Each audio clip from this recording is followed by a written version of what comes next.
नमस्कार दोस्तों। आज बात करेंगे अ, ईरान इजराइल ईरान युद्ध की बात करेंगे। बहुत नए डेवलपमेंट हो रहे हैं वहाँ पर। और उसके पहले की बात शुरू करें। अ, ये अपील निवेदन है कि अगर आपने हमारे चैनल को सब्सक्राइब न किया हो तो सब्सक्राइब कर लें, बेल आइकन दबाना न भूलें। और अगर वीडियो अच्छे लग रहे हैं तो लाइक करें, फॉरवर्ड करें और कमेंट बॉक्स में जाके कमेंट करें और इसमें मैसेज करें। आपके कमेंट और सुझाव हमें और अच्छा करने की तरफ अग्रसर करेगा। तो ये अपील के बाद मैं बात करना चाहता हूँ। अभी दोस्तों क्या है कि इजराइल लगातार धमकी दे रहा है ईरान को, और हमले भी कर रहा है। बैरूत में हमले किए उसने। और इजराइल मतलब लेबनान को तो पूरा गाजा बनाने की सोच रखी है। गाजा को तो आप जानते ही हैं किस तरह से उसने नष्ट भ्रष्ट किया। पूरी कॉलोनी को जो है उसने मतलब पूरी बस्ती को समाप्त कर दिया। सारे बिल्डिंग्स गिरा दी, सारे मतलब कोई ऐसी जगह नहीं बची कि जहाँ आदमी रह सके। और न केवल बिल्डिंग्स गिराई है, शिक्षा को बिल्कुल नष्ट कर दिया। स्कूल कॉलेजेस सब खत्म कर दिए। और हॉस्पिटल्स पे खूब वो गिराए बॉम्ब। सारे हॉस्पिटल्स नष्ट कर दिए। और इस नाम पे किए कि यहाँ पर ये हमास के लोग रह रहे थे, हमास के लड़ाके यहाँ रह रहे थे, इसलिए हम ये गिरा रहे हैं। लेकिन वास्तविकता ये है कि वो मतलब इनको गिराना चाहता था और सिविलियंस को मारना चाहता था। इतने ज़्यादा सिविलियंस मारे गए हैं इन दिनों। मतलब 41-42 लाख हजार सिविलियंस जो है मार दिए गए हैं वहाँ पर।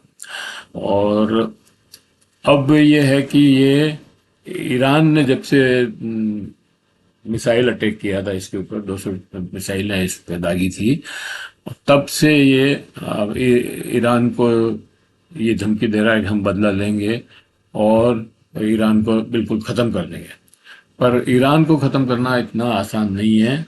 और ये अमेरिका से बाइडन से परमिशन कह रहा मतलब कोशिश कर रहा है कि बाइडन इसमें मतलब अमेरिका इसमें इस युद्ध में कूदे डायरेक्ट और वो हमले करे ईरान पर। लेकिन ईरान पे हमले करने के पहले मतलब ईरान ये जो है अमेरिका अमेरिका इसको मना कर रहा है। ये चाहते हैं मतलब नेतन्याहू चाहता है कि अणु अणु एटम बम का जो इनका सेंटर है, अ, ईरान जो नया एटम बम बना रहा है और इसका जो उस आहते में हमला करके उसको नष्ट करना चाहता है। और उसके बाद मतलब पूरे ईरान पर और खास उसके उसकी पेट्रोलियम रिफाइनरीज पर हमले करना चाहता है। लेकिन अमेरिका इसको रोक रहा है। और बाइडन कहा जाता है कि बाइडन और नेतन्याहू के बीच में, क्योंकि बाइडन इसको परमिशन नहीं दे रहा है, स्वीकृति नहीं दे रहा है, इसलिए बाइडन और इसके बीच में बहुत हॉट टॉक्स हुई है और गालियां तक भी दी गई है, ऐसा कहा जाता है मतलब। तो ये जो स्थिति है इधर क्या है कि हिजबुल्ला हिजबुल्ला लगातार तेल अवीव पे और इस पे हमले कर रहा है। ये कह रहे थे कि हमने हिजबुल्ला को ख़त्म कर दिया या हमास को ख़त्म कर दिया, लेकिन हमास भी अभी रॉकेट से हमले कर रहा है और हिजबुल्ला भी हमले कर रहा है। और सबसे बड़ी बात यह है कि हमास को इन्होंने कह रहा है ख़त्म कर दिया, लेकिन आज तक भी 1 साल बाद भी हमास ने जो बंधक बना रखे हैं इजराइल के लोगों को, वो ये न तो पता लगा पाए हैं कि कहाँ हैं और न छुड़ा पाए हैं। तो ऐसी स्थिति में, और जब हमास तो बहुत छोटी जगह है, मतलब बस्ती, ये बहुत कम ताकत के लड़ाके हैं। हिजबुल्ला तो बहुत ज़्यादा ताकतवर है इस इनसे। और उनको आपने उनके जो सुप्रीम कमांडर था उसको मार दिया, और भी एक दो कमांडरों को और मार दिए। उसके बावजूद भी वो लगातार हमले कर रहा है। और वो हमले टेल अवीव में और हाइफा शहर में कर रहा है। हाइफा शहर हमारे बॉम्बे जैसी इजराइल की कैपिटल है, मतलब आर्थिक राजधानी है हाइफा, और वहाँ पर भी हमले हो रहे हैं। तो बहुत मुश्किल काम हो रहा है, मतलब ये बहुत ही मुश्किल में फंस रहे हैं। इधर क्या है कि ईरान जो है हमले तो नहीं कर रहा है, लेकिन ईरान की प्रॉक्सीज जितनी है उनको एक्टिवेट कर रहा है और उनको मदद कर रहा है। इधर ईरान के पीछे रूस आकर के खड़ा हो गया है। रूस और चीन भी पहले से है, और नॉर्थ कोरिया भी उनको सपोर्ट कर रहा है। तो ऐसे में ईरान ईरान बहुत चालाकी से खेल कर रहा है, और वो इसराइल को चारों तरफ से घेरने का काम कर रहा है। मतलब उसकी जो प्रॉक्सीज हैं, तीन तो यही हैं, जैसे हिजबुल्ला और हमास और हुती। हुती भी हमले कर रहा है, लाल सागर में जो उनके जहाज पड़े हैं उन पे हमले कर रहा है। और एक और बड़ी बात यह है कि अगर ईरान पे इन्होंने ज़्यादा हमले करने की कोशिश की और कुछ ज़्यादा नुकसान किया, तो वो जो मार्ग है आने जाने का फारस की खाड़ी के, वहाँ से जो लोग वो सारा कमर्शियल गुड्स उस जहाज जो है उसी रास्ते से आते जाते हैं, उस रास्ते को वो बंद कर देगा। वो उसी बिल्कुल मुहाने पे बैठा है। अगर वो बंद कर देगा तो सब लोगों को, मतलब सारे देशों को बहुत बड़ा नुकसान होगा। व्यापार सारा ठप हो जाएगा। अगर ये फिर घूम के आना पड़ेगा, मतलब घूम के आएंगे तो बहुत ज़्यादा महंगा पड़ता है वो। तो उससे तो भारत को भी फर्क पड़ेगा। और अगर तेल रिफाइनरीज पे अगर इन्होंने हमला कर दिया तो तेल के दाम बढ़ जाएंगे, क्रूड ऑयल के भी, और दूसरी रिफाइनरीज पे हमला करने से तो बहुत ज़्यादा नुकसान होने लगा है। तो इस तरह से मतलब अमेरिका इसको रोक रहा है इसराइल को, और इसराइल जो है हमले कर रहा है, और ईरान जो है अ, चारों तरफ से इसको घेर रहा है। उधर इराक में इसके मलेशिया हैं,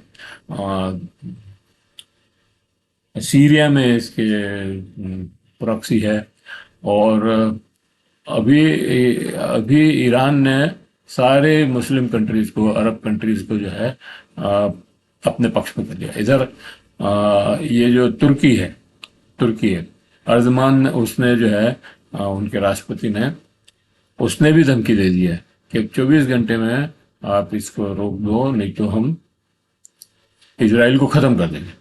तो खैर, ये जो धमकियां एक दूसरे को ख़त्म करने की हो रही है, ये अगर सही तरीके से अगर लागू हो जाएगी तो बहुत ही मुश्किल हो जाएगी। असल बात यह है कि अभी जो बैरूत में जो सरकार है लेबनान की, उसने सीज फायर का जो है अपना एक वो दिया है प्रस्ताव, और उसी पे हिजबुल्ला ने भी टो कर दिया उसको, हाँ ठीक है हम तैयार हैं। लेकिन लगातार हमले भी कर रहा है, मिसाइल से अटैक भी कर रहा है, और रॉकेट से भी हमले कर रहा है। और उनका जो आयरन डोम, जिसके ऊपर बहुत गर्व था, नाज था इसराइल को कि हमारे पास सबसे अच्छा एयर डिफेंस है, वो जो है नष्ट हो गया। मतलब उसका उसकी विश्वसनीयता खत्म हो गई। वो उसके होने के बाद भी हमले हो ही रहे हैं और नीचे तक पहुंच रहे हैं। तो ये सारी स्थिति है। और इधर बाइडन भी कुछ घबराहट में है, क्योंकि अमेरिका में 5 नवंबर को चुनाव होने वाले हैं, और इस युद्ध का असर जो है उनके चुनाव पर जरूर पड़ेगा ही पड़ेगा।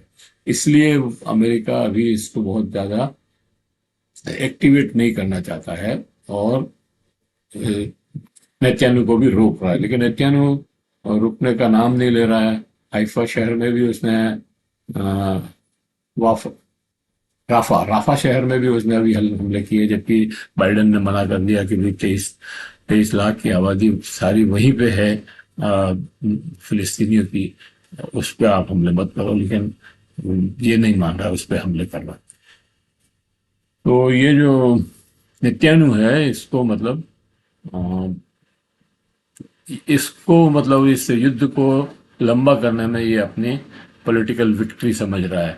बात यह है कि उसका बहुत ज़्यादा विरोध हो रहा है इसराइल में, और इसराइल में जब विरोध हो रहा है, और ये उसको पता है कि जिस समय ये युद्ध रुक गया उसी समय मेरी ये प्राइम मिनिस्ट्री चली जाएगी, मतलब थोड़े ही समय में, तो इसलिए वो इसको लंबा कर रहा है। और कुल मिलाकर के ये है कि ये युद्ध किसी के भी भले के लिए नहीं है और सबको बड़ा नुकसान होने वाला है। आ, भारत पे भी इसका बहुत असर पड़ेगा, और सभी तरफ इसका नुकसान होगा। अच्छा, ये तो एक खबर हो गई। दूसरी खबर ये है कि हम लोग आज ट्रेन से यात्रा जा रही है उदयपुर से, 1150 आदमी उस यात्रा में हैं, और सम्य शिखर की यात्रा है वो। उदयपुर से रवाना होंगे और 2 बजे पंजाब के गवर्नर गुलाब चंद कटारिया उसको हरी झंडी दिखा करके रवाना करेंगे। और 12 दिन की यात्रा है, और उसमें काफी जगह मेरठ रुकेंगे, फिर हस्तिनापुर जाएंगे, अयोध्या भी जाएंगे, बनारस भी जाएंगे, और वहां से आगे जो जैन तीर्थ हैं, कुंडलपुर और पावापुरी और पुनिया जी, और नवादा जिले में भी है, एक लछवाड़ भी है मुंगेर जिले में, लछवाड़ में, और फिर नालंदा जिले में राजगिरी है। तो ये सारे तीर्थ हैं। उसके बाद हम झारखंड में चले जाएंगे। झारखंड में गिरिडीह जिले में ये सम्य शिखर है, और इसकी यात्रा करेंगे। तो ये कुल मिलाकर के एक 12 दिन का प्लान है। फिर तो आज ये वीडियो हम बना रहे हैं यहाँ से। बाकी अब जो वीडियो अगर कोई हम बनाएंगे तो रास्ते में जहाँ पे भी अवसर मिलेगा या जो हो गए जगह तो बनाएंगे, नहीं तो फिर वापस आकर देखेंगे।